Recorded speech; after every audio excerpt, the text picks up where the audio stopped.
omwoleso gw'abannamakolero gukomekerezeddwa wakati mu kubaganya empawa mu basuubuzi oba bagufunyeemu oba nedda. Omwoleso guno gubadde ogw'ennaku 7 nga gwali gwa kutuuza aboolesi abasukka mu 2,000 okuva ebweru ne munda mu ggwanga, gubadde n'aboolesi 135. Akulira ekitongole omwegattira bannamakolero ekya Uganda Manufacturers Association Sebagala Kigozi ategeezezza ng'omwoleso gw'omulundi guno bwe gubadde n'ebyokusoomoozebwa bingi omuli aboolesi okuba abatono, aboolesi okubbibwako ebyabwe, enkuba ebadde etonnye olutata n'ebirala. Tegeeza ne security erina okubeera nga eri so much on the alert side.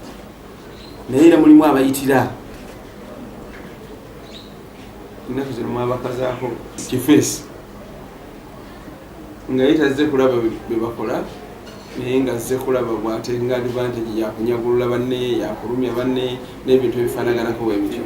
Ng'omulamwa gw'omwoleso bwe gubadde okutunuulira okukulaakulanya emirimu gy'abakyala okubasobozesa okutandikawo amakolero ku lwabwe, Sebagala ayongeddeko nti si baakukoma ku kusomesa abakyala wabula baakugenda mu maaso n'enteekateeka zaabwe zibakulaakulanya ez'enjawulo okuviira ddala mu byalo gye bakolera.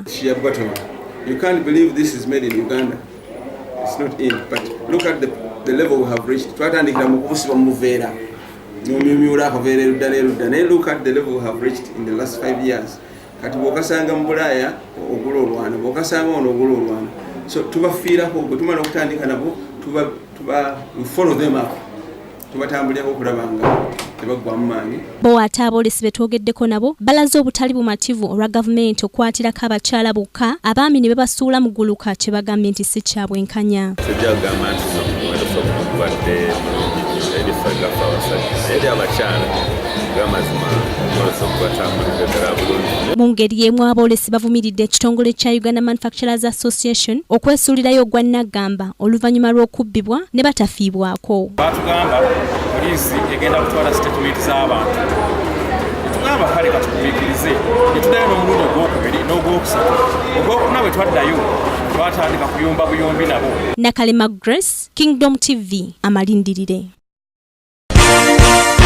This is Kingdom TV.